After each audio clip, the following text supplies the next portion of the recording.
the message has been out there for about 12 years that psychedelics actually represent an opportunity for healing, an opportunity to return to religion as it was practiced before the invention of the marketplace. And I'm very pleased as I go around meeting people and discussing this issue to see how much of the youth culture has become sensitive to the psychedelic issue. Because it really means that after 20, 30 years of unstinting distortion and misrepresentation by the media and some of the powers that be, that nevertheless the curiosity is intact, the opportunity is available, and people have not been fooled by the effort to denigrate, dumb down, sideline, water down, sell out, whitewash, and screw over the idea that psychedelic plants are an excellent and necessary part of any program of spiritual self-exploration. I'm not going to talk that much about this today because I think it would be preaching to the converted. I'm not even going to remind you that our evolutionary heritage lies in the use of psychedelics, that it was in all probability psychedelics that called forth our humanness. I've talked about this in numerous forums. It doesn't have to be particularly gone over today. Since this is a hometown crowd, since this is peer review, I would rather go to some of the stuff that plays more with more resistance in Des Moines and Cleveland and beta test it here. While there's still time to recant. San Francisco is an incredibly forgiving town.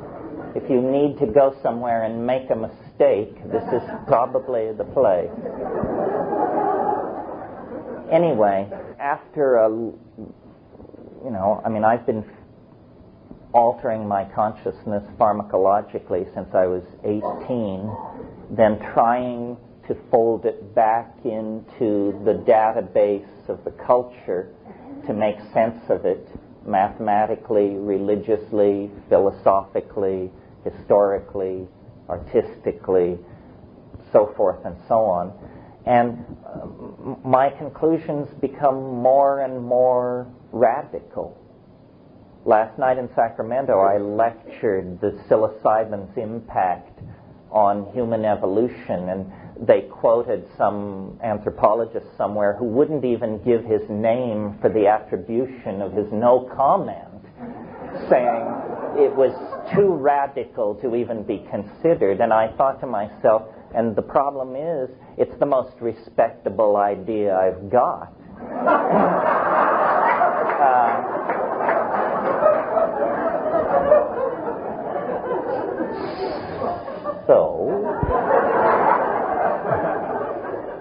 Having given that its run for its money last night, what I'll talk to you about today, and then later we can have a question period, and it can be free-ranging, and whatever your concerns can come to the fore.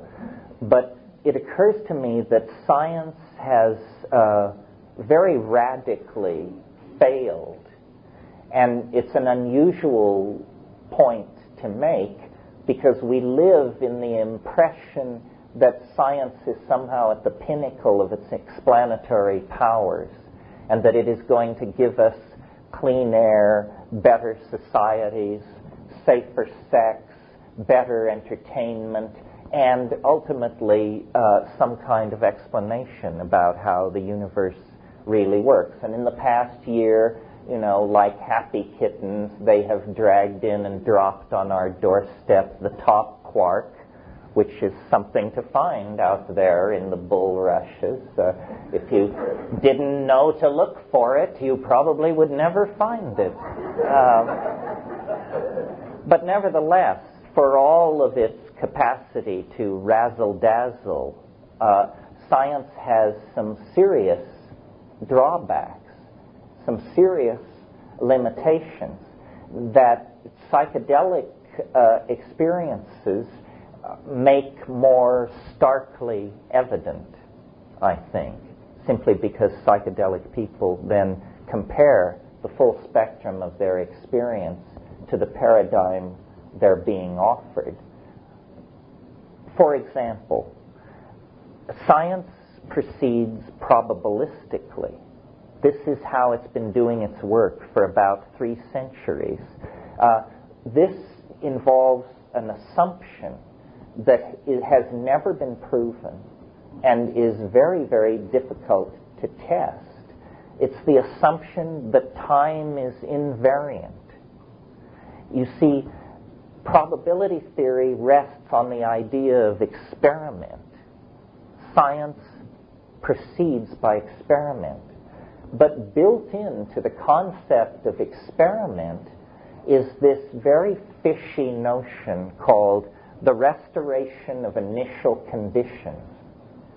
And it turns out that there ain't no such creature. You can never restore initial conditions. A way of putting it is you can never go home again. Heraclitus said we never step into the same river twice. If you're paying attention, you might notice that that means we never step into the same river once. Right? You see, science is a historical process that began with the Greeks and naturally dealt with the simpler questions first. And the simpler questions are, what is the world made of? How does it work? The complex questions are things like, what is language and how do we know truth? The Greeks sort of bridged that one. But they had this idea that because God was perfect, the universe should behave according to models of mathematical perfection. And so the planets were assumed to go in perfect circles, and the classical objects of Aristotelian geometry were made the basis of science. Now, one by one, over time, these perfect mathematical objects have had to be dumped and gotten rid of because they came into contradiction with observation. The difference between Ptolemaic astronomy and Copernican astronomy is that Ptolemaic astronomy does all its calculations with perfect circles within perfect circles. And what Copernicus said was, wouldn't it be simpler to use ellipses? And then you only have to use one ellipse rather than circles within circles within circles. But the leap of faith, or the leap of understanding that you have to make there, is the understanding that nature doesn't, the planets don't move in perfect circles. They're not gods. They're balls of rock obeying the laws of gravitation, keeping them in orbit. So one by one, these perfect objects of Greek mathematical explanation were abandoned. The sole exception is the idea that time is a perfectly smooth surface. This idea is very necessary to science because it means that measurements of physical systems are not time-dependent. In other words, it would be counterintuitive to a scientist to be told, you will get a different charge for the electron if you measure it on Tuesdays and Thursdays than Mondays and Saturdays. They would say, that's preposterous. The charge of the electron must be invariant in time. Why? It's simply a first pass with the razor of simplicity. I mean, explanation should be as simple as possible, but no simpler, or you miss the point.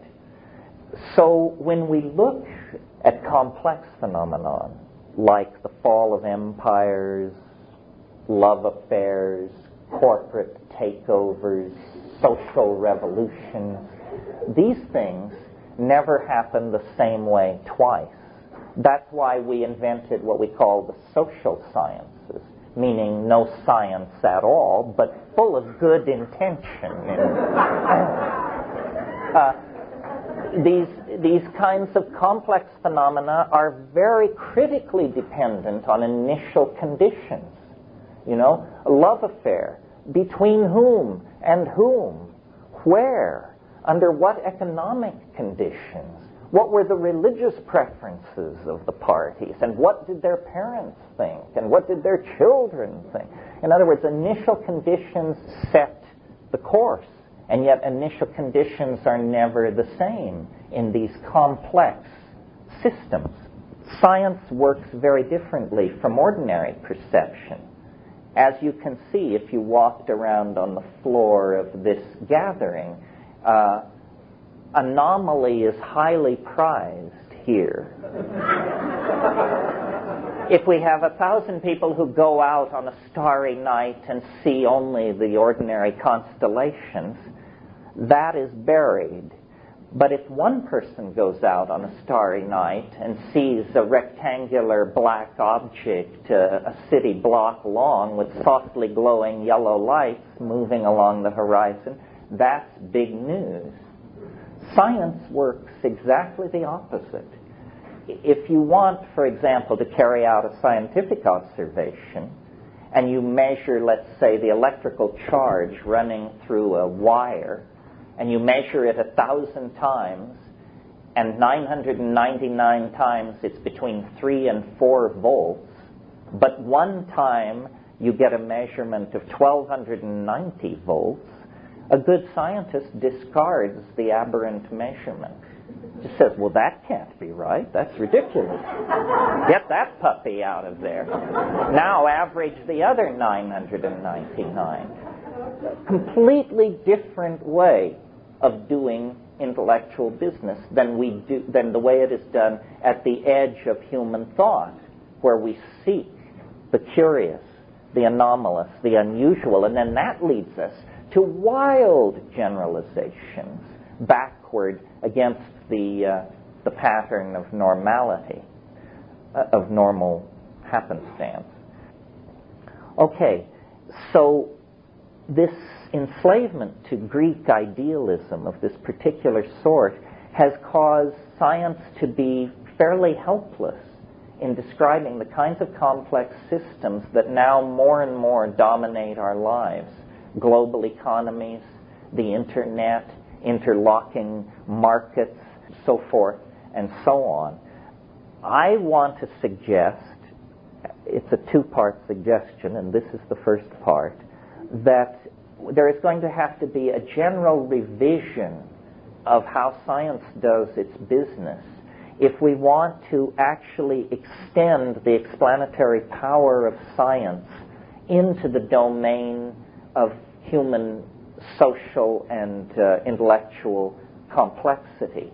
And what science is going to have to do is recognize that, like everything else ever examined through the lens of science, time is going to have to be seen as some kind of variable phenomenon, something that is not a perfect mathematical plane, but has a topological texture at some level. It may appear smooth from a certain distance, but as your point of view sinks into it, this perfect smoothness is revealed to be, in fact, a composite of irregularities, that it is made of fractal subsets of itself. Now, science has led in this discovery of the fractal reordering of nature, but it hasn't extended it to time. The big news coming out of science in the last 10 years, perhaps the last certain truth that science will secure before its transformation, and it's a very important one, it's that nature is self-similar across scale. This is something that couldn't have been said even 10 years ago. Nature is self-similar across scale. This is big news, big understanding. And what does it mean? Well, it means, I'm sure you all have pondered the similarity between the structure of an atom, a galaxy, and a solar system. And if you inquired about this, you were told it's coincidence. Well, P.W. Bridgman is the person who pointed out that a coincidence is what you have left over when you apply a bad theory. You see? So, until 10 years ago, when you asked this question, you would be told it's a coincidence. It's easy to make a scientific revolution. I can remember when I was about 9, going to my mother in a state of high excitement and saying, have you noticed that South America will fit against Africa like a puzzle piece? And then we looked into it and we were told, this is a coincidence. Well, it wasn't 10 years before continental drift made a revolution out of the earth sciences by doing what? By recognizing what an 8-year-old child could point out, that Africa and South America were obviously once joined together. You don't have to be a rocket scientist to see this. You just have to have some experience with crossword puzzles and an open mind. So nature is self-similar across scales. That means that an atom is like a galaxy, is like a solar system, but it means more than that. It means that we can extrapolate toward cosmic processes by thinking about our own lives. Because our own lives are a tiny fractal piece of data that is part of a much larger, integrated, modular hierarchy that we now realize will have the same architectonic as our own immediate experience, except it will be expressed on a much larger scale. So that's the first and simplest part of this suggestion for a reformation of science that I want to propose. First of all, that this fractal principle be more clearly enunciated and understood. Everybody is talking about fractals, but it took Ralph Abraham to get it down to a bumper sticker for me. And it is. Nature is self-similar across scales. Companies explode the same way economies explode, the same way the biota of a continent explode. Processes are always similar, but only differ in scale.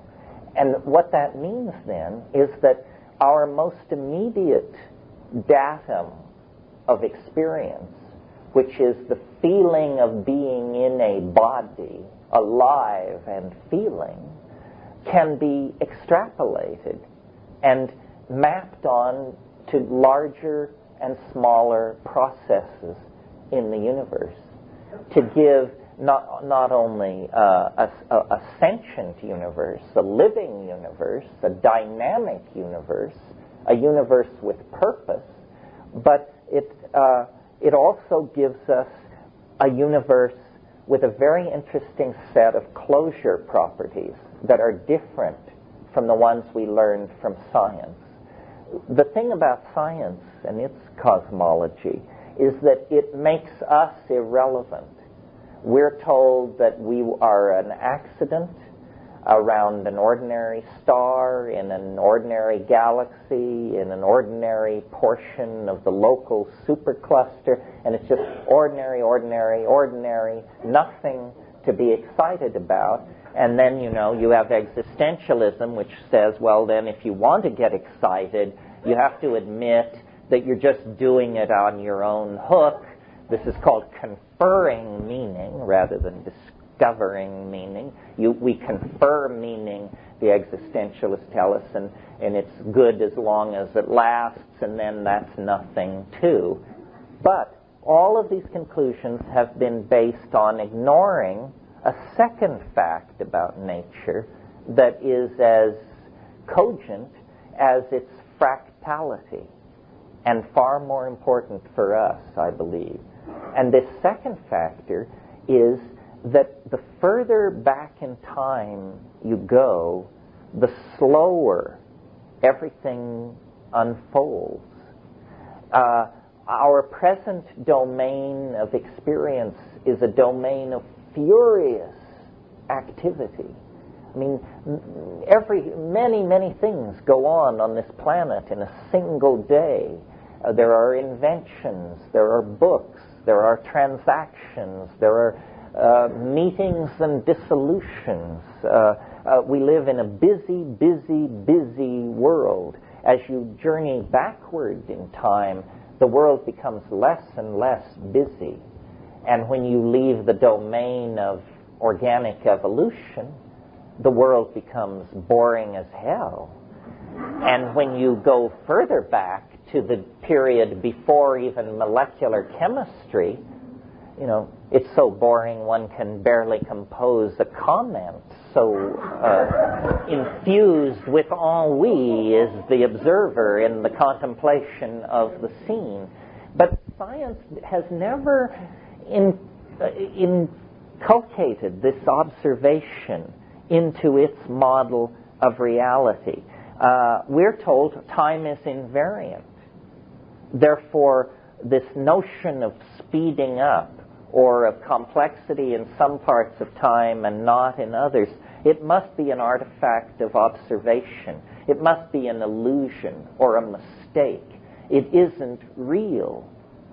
But I maintain it is one of the most persistent facts about reality. And I've spoken of it here in terms of things get simpler as you go backward in time. We could stand that on its head and point out that things get more complex as you move forward in time. And that means that this moment is the most complex moment the universe has ever known, at least the local universe.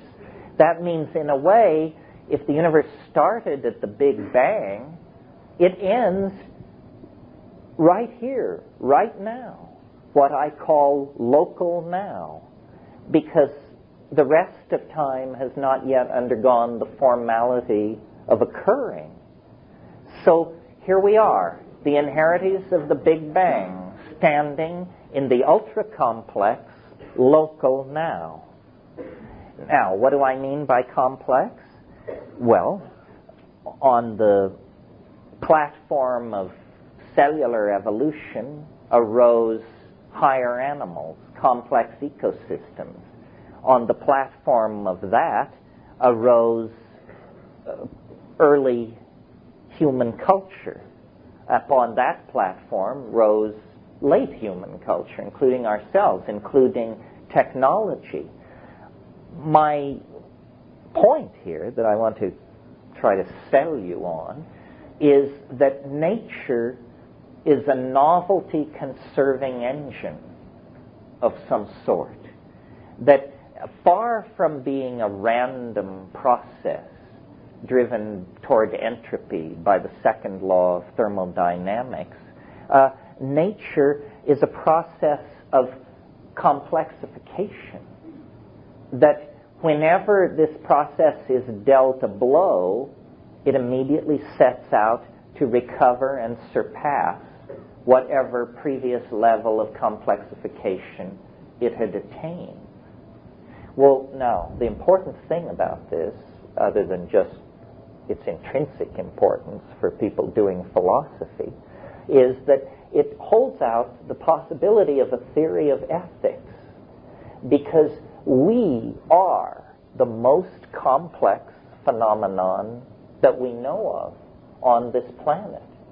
Now, you may edge forward in your seat, ready to spring forward with some objection, but give me a moment here.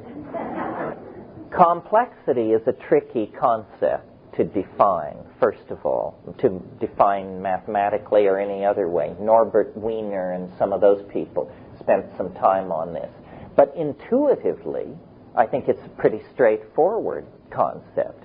The way I define complexity is density of connections. If point A has 16 connecting points, it is less complex than point B with 32 connecting points. That seems fairly clear. You would have an uphill battle to argue against that. Some weasel might, but who knows? I mean, hell, you can't get consensus on what time it is. But if nature is a novelty-conserving engine, if that's what nature treasures, then we are not the chance witnesses of an existential universe. We are, in fact, all God's children in some sense. In other words, we represent the quintessent gathering together of novelty. We are more than mere matter. We are more than mere biology. We are more than mere aboriginal culture. We are all of those things, plus we are our technical, our skin of technical connections, our extruded culture, our fecal coral reef of transistors, resistors, transponders, databases, and transmission systems. All of that is superimposed on the organic.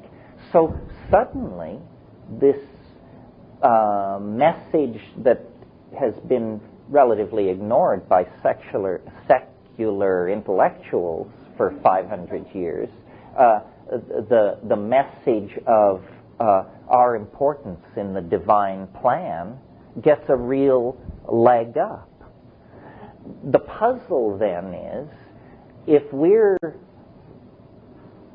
the part of the universe where value has come to rest in the process of compressing complexity, then why is it that in practical terms we seem like a loaded gun held at the head of the planet? In other words, all other systems and processes seem to have been put at risk to achieve this thin and wavering spire of complexification that threatens to come down around our ears at any moment and send us back to the 14th century, if not the Stone Age, if we mismanage ourselves. Well, I think that we need to look at this process from the broadest possible perspective and try to decondition ourselves from the assumptions of science.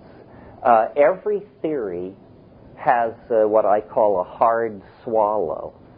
I mean, because every theory is horseshit in some sense. You know? I mean, truth is known in silence, so if you're going out of that area, you should expect some rather peculiar blemishes on the enterprise. So every theory has a hard swallow. Science, their hard swallow, is what's called the Big Bang. The idea that the universe sprang from nothing, for no reason whatsoever, in a single moment.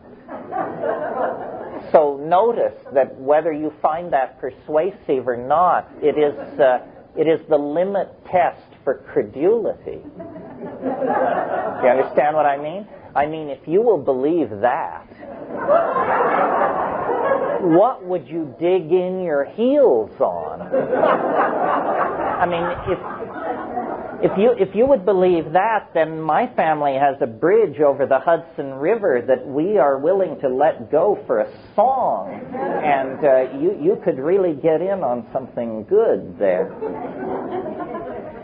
The Big Bang is completely improbable, utterly improbable. It is the most improbable of all improbabilities. So just remember that when the fascism of science is telling you that astrologers don't know what they're talking about and somebody else doesn't know what they're talking about. I mean, science has built a house of cards on worse than sand, quicksand. I would like to propose a completely different theory, which sounds, I know, far-fetched, but I think it answers certain problems that can't be reasonably dealt with otherwise. I would like to propose that the universe is headed toward a singularity, not that it was born in a singularity and has been blasted outward with the unraveling of the laws of physics ever since, but rather the idea that the universe is not a purposeless explosion running down into entropy, but in fact the universe is some kind of process that is running along fairly well-defined runnels, or what the British biologist C.H. Waddington called creodes.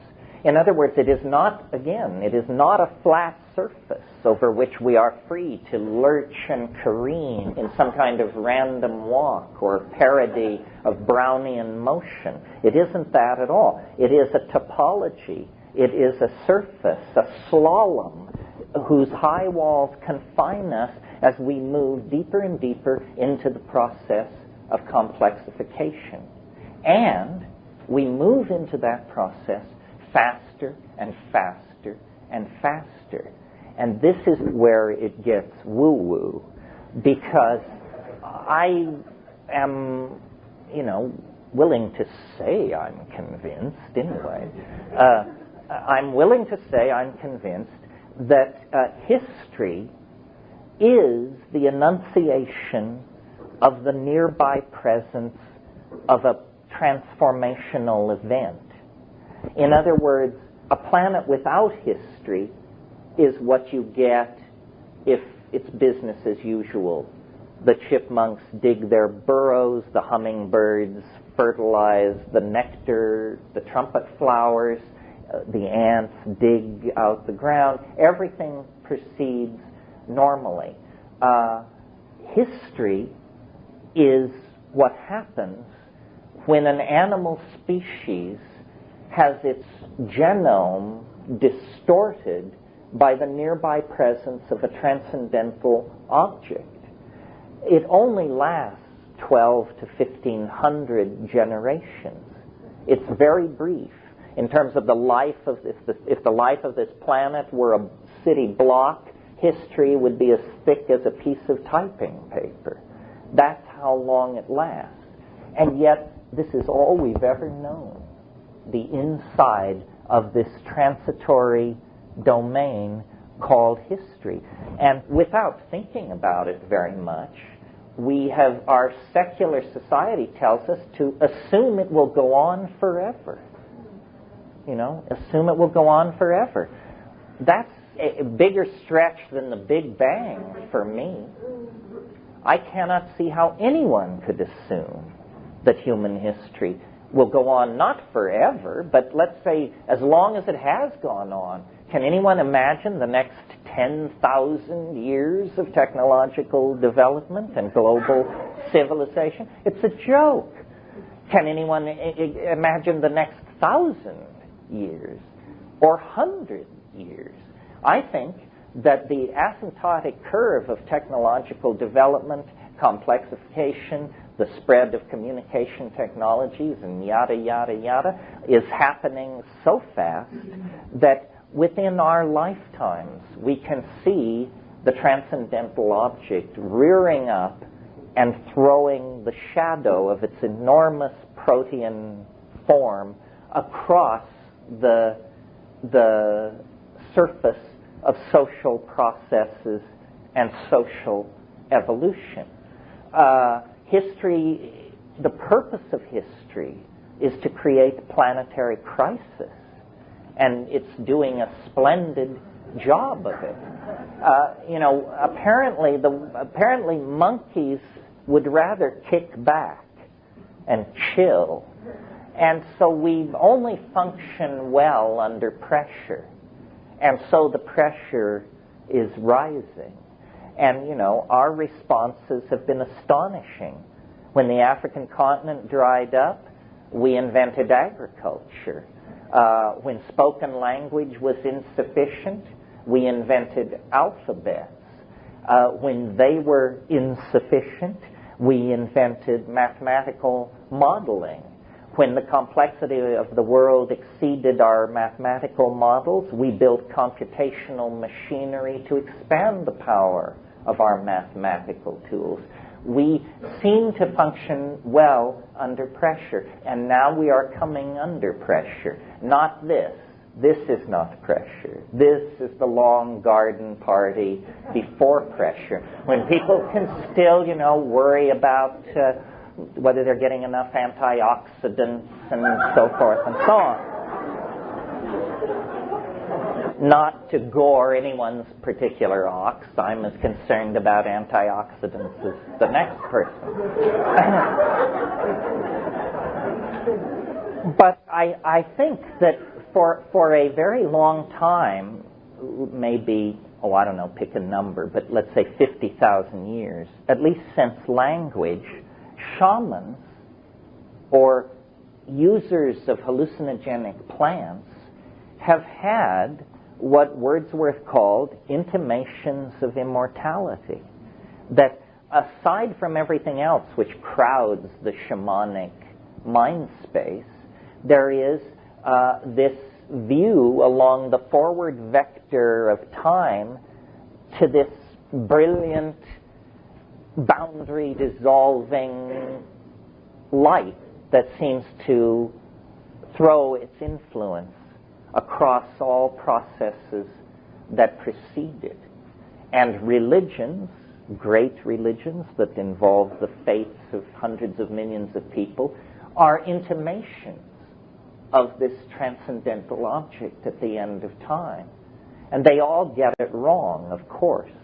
They get it wrong because it is always filtered through the vicissitudes of the historical moment and the political needs of those who are telling the tale. But if you take all of these things not as God's revealed truth, but more as God's image in the funhouse mirror of bent ideology, you can sort of extract out of all these images a sense of what the transcendental reality must be like. And I think, recurring to the idea that we are fractally organized, that we are microcosms of the larger structure of the universe, then I think in the natural phenomenon of orgasm and in the, how would you put it, the human-plant interaction occasioned by psychedelics, so orgasm and the psychedelic experience, we actually, in fractal form, anticipate this boundary-dissolving conclusion to the historical process. I mean, that's why Eros is like a compass of hope. Why everybody says, after the hortatory political breast beating and all of that, everyone knows that what we really need is love, that without that, it won't work. With that, the political, social, intellectual, and technological details will probably take care of themselves. But love, in the heart of a monkey, which is what we are, is an effort to image this transcendental thing at the end of time. I mean, to love is to open to the presence of the other. And that's a very, very profound boundary, dissolution. Ultimately, at death, I think probably the only way you can meet death fully in command of your faculties is to love it, to surrender to it. Well, we each can make whatever peace we can or cannot make with our own death.